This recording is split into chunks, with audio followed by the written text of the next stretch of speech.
If you're thinking of starting a YouTube channel, it can be quite intimidating. You might be thinking, what should I even talk about? How am I going to be able to film, edit, and upload videos as often as possible so that I can be as consistent as possible? I just started my YouTube journey 6 months ago. I posted my first video January 10th of 2023. I'm filming this video in July of 2023. Today I want to share things that I've observed on my own YouTube journey, my thought process, and overall I hope this can be one data point for you if you're thinking of starting a YouTube channel or you're a relatively new YouTuber. I'll start off with the most difficult part for me in starting a YouTube channel. When I started, I was really nervous about filming myself, but they say if you do things over and over, you become desensitized to it. And I would say that is the case for me in terms of filming. I've become a lot more casual about filming, and I feel like I can show a little bit more of my personality and be comfortable with that. I think this has a lot to do with a mindset shift where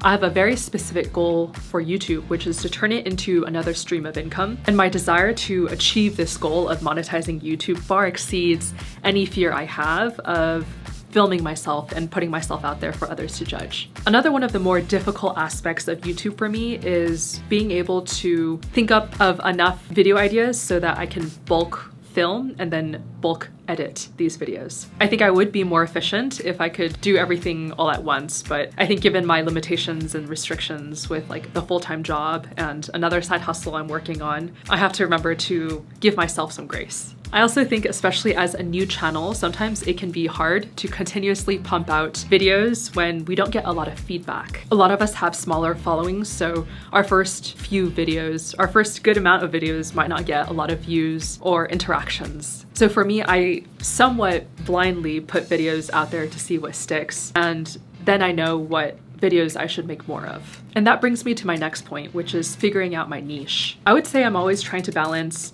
making videos around what I like talking about versus making videos around what I know my audience most likely wants to see. Right now I make videos around modeling. I make videos around my process in starting YouTube. I also talk a little bit about personal finance, and I also make videos around how to monetize what you enjoy doing already if you're interested in doing that. So given that these pillars, I guess I would say, are so different, I'm not sure I could say my niche in one sentence, but I would like to. So right now I'm just giving myself more time to experiment and figure out which direction I want to take this channel. Before I started my YouTube channel, I did invest in a few items, and I have them listed in the description below with affiliate links if you're interested. So before I posted my first ever video, I bought a camera, the Sony ZV-E10. I invested in Canva Pro so that I could put graphics on my videos and make the thumbnail making process a little bit easier for me. I bought a Samsung SSD T7 memory drive. Basically, I edit from this memory drive so that I don't have to take up storage space on my computer, which would be way too many gigabytes or terabytes. I bought a SD memory card for my camera, and I also bought an SD card reader so I could, from like the memory card, just plug it into my computer and access the files that way. For video editing, I used iMovie, which is free. Since then, over the last 2 months, I've added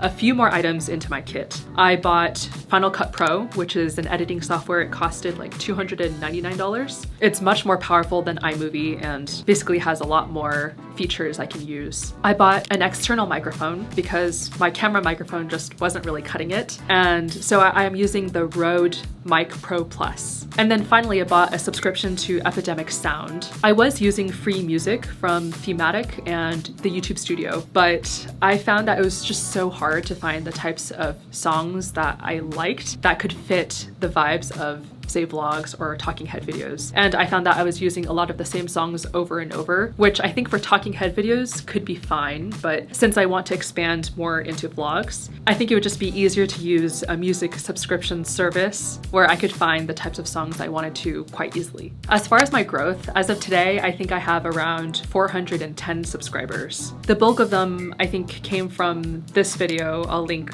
somewhere around here, which basically was a video where I talked about everything that stopped me from starting a YouTube channel. And this video blew up for me relative to my channel. I think that was like my 7th or 10th video ever posted.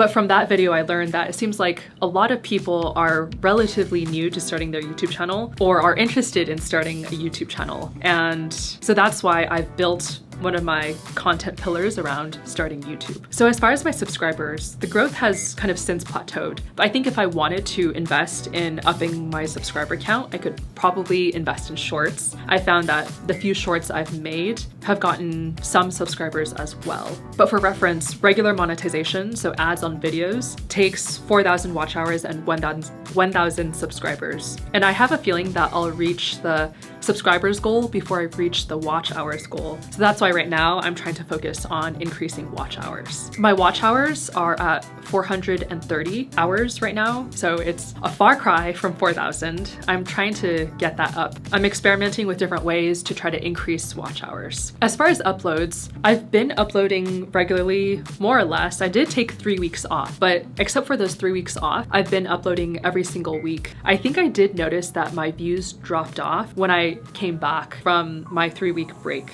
But I have also been experimenting with my content, so that could be one of the reasons why as well. As far as my growth strategy, I mentioned prior that my goal is monetization. Right now, the basic level of monetization is 3,000 watch hours and 500 subscribers. But if I understand correctly, for that level, it's only for memberships. So subscribers can pay monthly for access to something. I'm not sure what that is yet. Probably like extra content that I would put out. There's also supers. So it sounds like someone can pay a one-time gift for like a video I create. And there's also something else called shopping, where I can link my store if I have one to my YouTube account. I think it is still the case that if I want to put ads on my videos, I will have to hit the 4,000 watch hours and 1,000 subscribers. So that's the goal I'm trying to go for. So right now, I am trying to increase my watch time. So I've been experimenting with putting out longer videos. I know that not everyone will watch the whole thing. If I put out a 5-minute video versus a 15-minute video and an average viewer watches 20% of both, I would get more watch time with the 15-minute video. Right now, I'm experimenting between talking head videos and vlogs. I think it's hard for me to make my talking head videos longer because I try to be as concise as I can about a specific topic. And at a certain point, I just don't have anything else to say at a certain time about this topic. So I think I've been experimenting with making my vlogs longer. I think in general, there's a lot more I can do with a vlog. I can film myself and then voice over later. I can talk to the camera in the moment, or I can do a montage of myself as I go out and about throughout my day. At some point, I'm also considering going live. I'm most excited about this because it's an opportunity for me to connect with the community I'm starting to build. But all in all, between the vlogs and maybe at some point going live, I'm working to desensitize myself to putting more of my life on the internet. I also check the Creator Studio a lot to see what types of my videos do better than others. And I'm trying not to double down too much on one specific topic because I don't want to be known as the person only for modeling or only for starting YouTube. I think I have a lot more interests than just those topics. And I do want to leave the door open to potentially exploring other topics in the future. Yeah, that's just what I'm playing around with right now. As far as figuring out what types of videos to make next or what topics to make them on, I like to look at which videos have done well, and this might be based on views or the likes to dislikes ratio or watch time even. I used to focus on click-through rate a lot, which is the rate at which when people see my video, how many of them will actually click on it. But then I realized for my lower performing videos, I would sometimes have the same click-through rate, sometimes even a higher click-through rate than my well-performing videos. Instead, I've started to take a look at how many impressions a video has gotten. YouTube will promote my videos more if it's popular, so the more it gets promoted, the more views it will get in the end. So in some sense, I would say this metric is somewhat correlated to the number of views I get per video, but it is interesting to see how the impression or the number of impressions changes based off of the video as well. I currently have a full-time job. I model on the side and I am focusing on YouTube as well. So given these three things that I invest a lot of my time in, I found that I have to be a little bit more efficient with my time. For example, if I have snippets of time throughout my day, I might be on the subway maybe, and I'll start drafting out the skeleton of my next video. And then the next snippet of time I have, I'll start filling out the skeleton and putting more detailed notes about what I might want to talk about. That way, I don't have to devote a set 2-hour block of time to sit down and script a video. Instead, I can just chip away at it over the course of a couple of days or even a week. I'm also trying to start to split my time between making talking head videos and vlogs, and both have their pros and cons in terms of how easy or difficult they are to film and edit. So talking head videos generally require a lot of upfront preparation, but the editing process is much easier, especially since I use an editing software called Gling.ai, which cuts out all of the bad takes and the silences. And that in and of itself saves me maybe 2 hours in the editing process because I don't have to myself manually watch the video and cut out the parts that I don't like. Vlogs are easy in the sense that I can just pull out my camera and film myself, and I can just create content quite passively. But the downside to vlogs is that later on when I'm editing, I have to go through the footage and trim it to the most interesting parts of the video clip. I think at some point I would like to invest in an editor. I'm hesitating only because it takes a lot of upfront effort and that I have to find a few potential editors and ask them to edit and give feedback. And yeah, the process is just a little bit intimidating for me because it feels like it's a longer process. I've watched a lot of videos about monetization from smaller YouTubers, and I've learned that on average it takes around 1.5 to 2 years to monetize, and that's the 4,000 watch hours and 1,000 subscribers. So given that that's the case, I don't see myself as being any different. So I'm giving myself around 1.5 to 2 years also to try and monetize. If I don't monetize, I'll reevaluate, see where I am, and see what I want to invest my time into. If I do, then we'll see where I am then also, and we'll go from there. If you liked watching me share my learnings on YouTube, you might also enjoy this video here where I talk about how I post consistently to YouTube. If you like this video, please like and subscribe. It helps me figure out what types of videos I should invest more of my time into. I'll see you next week.